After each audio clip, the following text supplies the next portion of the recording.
Hi, Jen here. I'm the president of Status Coup. Very excited about this launch. And I have with me Jordan, who you guys all know and love. He's the CEO of Status Coup, journalist extraordinaire. Jordan, let's just dive right into it. Why have you started Status Coup? I think that most of my professional life, I I don't. There's no other way to say it. I just thought I was smarter than everyone I worked for, Oh, imagine that. and I thought that I was kind of what I wanted to do was being a little stifled. Um, and what I wanted to do was just clear. Like I wanted to do real journalism, the type that you kind of learn in this mythical journalism 101 class, like going out there and covering real stories and real communities and um, real struggle and real corruption. But it's kind of been hijacked in our adult life by corporations, basically the corporatization of media. So I think that obviously the road to launch this was a little thorny, but I want to launch it because honestly, uh, life is short, and I would like to succeed professionally based on going for it with my vision rather than having to adhere to anyone else's vision. And I think the good thing is it's really not my vision; it's our vision. We're very aligned as far as what kind of stories need to be covered, and we think very much alike as far as sorting through the noise and what's clickbaity echo chamber nonsense and what is really worth covering. And the other reason is just when I had the fortune through the Young Turks to go out and really learn the true nature of this country up close and personal. So I feel a responsibility to a lot of the communities I've been, the people I've met, the people I've interviewed, the people I've become friends with, to make sure that their voices are heard. And if you could do that in a way that also feeds you and can create a business out of and can sustain a life, I can't think of anything better than that. Yeah, and I was trying to think of some kind of behind the scenes things that you're a very open book, but You say too open. too open often. But I think what a lot of people don't realize is just true, like the depth of the passion that you have for covering these stories and how important it is to you. This isn't just a job to you. It's, I think, an identity covering stories like this and covering corruption. Would you agree with that? Yeah, definitely. I don't know why, because honestly, it's a bit strange. I don't need to get into my whole life story, but I was a bit of an outcast as a kid, and I didn't have a lot of friends for a lot of reasons, and I always kind of felt like there was just some I lost the life lottery, I guess you could say. So I always kind of felt that why am I sitting by myself in the middle school lunch table and all that stuff. There were reasons for it. Some of it was just, I was in special ed and had some trouble meeting friends when I was out of special ed. But I guess I always just like from my childhood had a bit of a thing for injustice. I mean, don't get me wrong. I grew up like a nice Jewish family on Long Island, so I didn't really have it rough. We all have, there's definitely levels, and I didn't have it as bad as most. But I always kind of had a I gravitated to injustice, and I remember watching Shawshank Redemption for the first time, and He loves Shawshank I Redemption. do, and I don't know, that's like my favorite movie. I know it's cheap, not it's kind of a everyone loves that movie, but I just remember there was so many layers of injustice in that movie, and thinking to myself, and it's based on a true story, so thinking to myself like, how does a guy go to prison for 19 years when he clearly didn't do it, and even the most basic amount of investigation could have found out that it was this weirdo guy who came in and killed his wife and lover. But I don't know. I guess just from my upbringing, and and also being in corporate media. I worked at Fox for a little bit, which was interesting, and then MSNBC. And I'm putting aside progressive, like I'm just a very like outside the box type of thinker. I generally maybe it's just because I like to annoy people, but I generally always kind of looked at things differently and wanted to cover stories a different way, and I wanted to cover different stories than were allowed at MSNBC or Fox. So I think pretty early on in my 20s, I knew that I wasn't going to be able to really do what I wanted to do if I stayed in corporate media. So I think it kind of comes from my childhood a little bit of my own. Certainly wasn't poisoned or beat up by police or anything like that, but I definitely had some hiccups along the way, and I guess that gravitated me towards advocating for people that are outcast to society or are having injustices done to them and things like that. You've also, through your journey in media, you've had some pretty big offers too, people trying to woo you to come over to their side, to their company, whatever. I think most people probably would have jumped at these offers, especially journalists. In one case, I think it's something that 99% of journalists would have taken. Why and how have you been able to turn down the money, the prestige, the whatever to cover what you cover? Um, yeah. So when was it?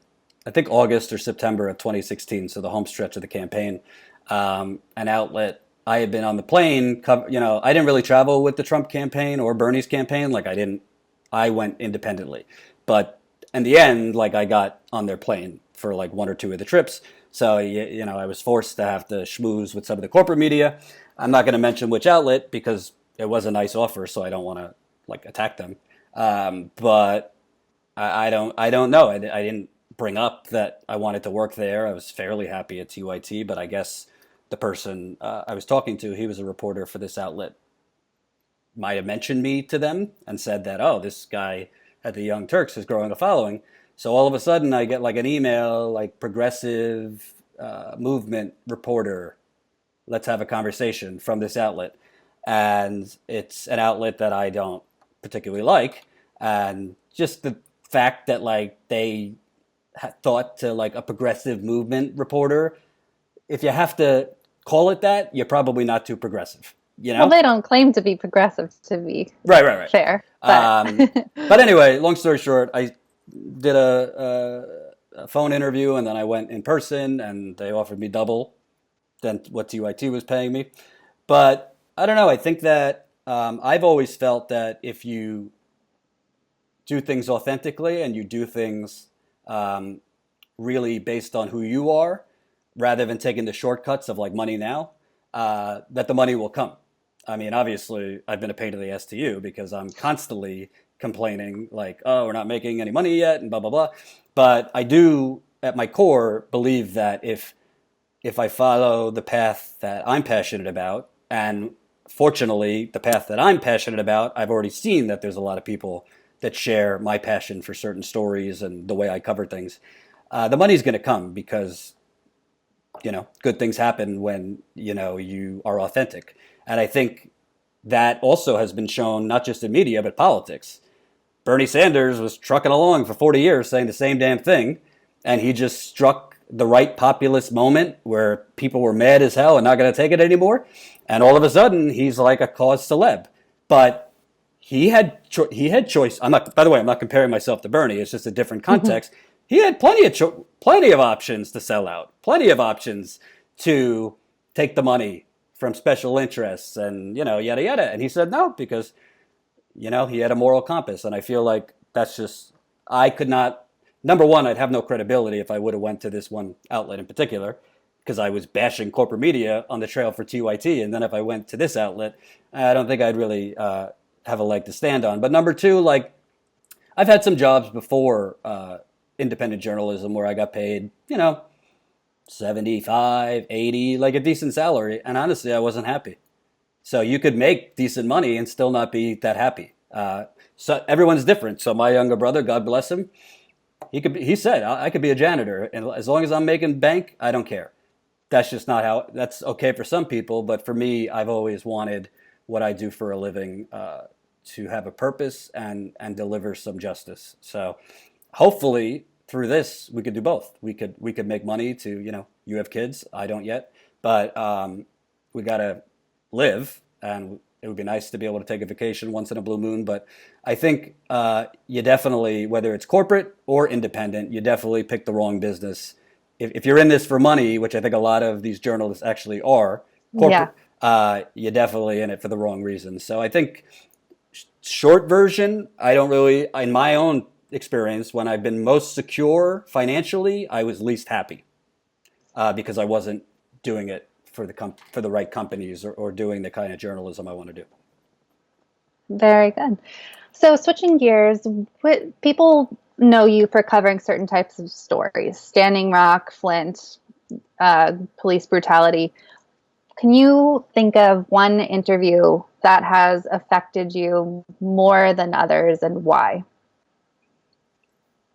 Yeah, I during when I was at TYT, I didn't just like go primary night to different cities. So I would usually go with my cameraman at the time to primary states like the week before, and I'd really focus more on local issues. So I remember during the Oregon, I always forget how to say it, Oregon primary. We went to an outdoor houseless village. I was calling it homeless at the time, but they really corrected me because you don't want to say homeless because home is where the heart is, and you don't want to say just because you don't have a house or a roof doesn't mean you don't have a heart. So I've tried to shift it to saying houseless. But I was struck because I got there and literally there was no one to interview because these are all people who work. So it's the working poor who aren't making enough in gentrified on steroids Portland. Portland, San Francisco, Seattle, they were all just gentrification run amok. So there wasn't really anyone there but this one guy who was kind of like the secretary of this outdoor tent city. So he took me around, and I was just struck because he was wearing a tie-dye shirt, and he definitely looked like a hippie, and he was living out of his van. And literally, I have never heard someone this intelligent in my life. Um, we were talking about just the ideology and the psychology of greed. Because really, why these people are out there living in tents is because of greed. And because of this country is not a country based on capitalism or opportunity, but just hoarding money to a very select few at the expense of the many.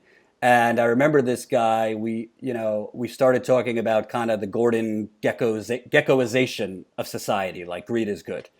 And he said something to me that really stood out to me. And he said, some of the most unhappy people on earth. It goes back to your question about why I didn't take the money. Some of the most unhappy, insecure people on earth are the wealthiest and the powerful because they're lacking, not all wealthy people, but most of them, especially in government and corporate America, they're lacking something within.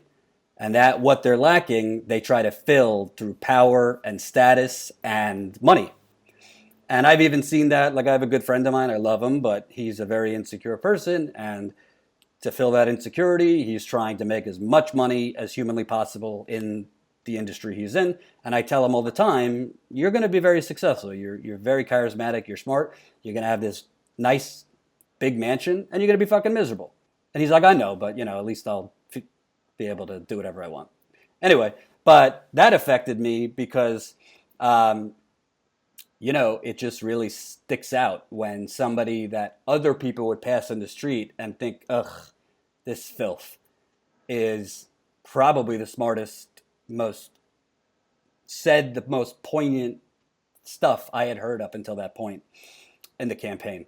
And of course, the other stuff, I mean, listen, I'm a semi-privileged white Jewish guy from Long Island. So when you're standing in, prayer circles in North Dakota with Native Americans, honoring a young Native American for chaining himself to a construction machine to stop a pipeline that affected me because I was never exposed to those kinds of things from my upbringing. And when you're sitting on porches in Flint with a mother who is 36 and she looks 60 and she's frail and poisoned and ill, and you see her kids running around and you know her kids have health problems because of the poisoning, you know, I'd have to be a sociopath not to be affected by those things. So I think through conversations I've had with some people I've interviewed and just the nature of some stories, it's definitely affected me. And I think the one that affected me the most, I did this Disappearing Middle Class tour when I was at the Young Turks, and it's pretty much just a like casting call. Like I just posted on Facebook, "Hey, I'm going to these cities. I want to talk to people basically struggling," and I got more messages from people than I could remember. If I did it now, you'd yell at me like you're basically just picking up people off the street. No. But yeah, that was depressing. It was very depressing to interview like single mothers in front of Walmart who are living off of $140 a week for them and their family they support of four. $140, $140 a month, not a week. Just other people, you know, I interviewed this guy who was, I think, a year older than me that was just had his first kid and was living off of $35 a day. Just stories like that. It definitely adds up.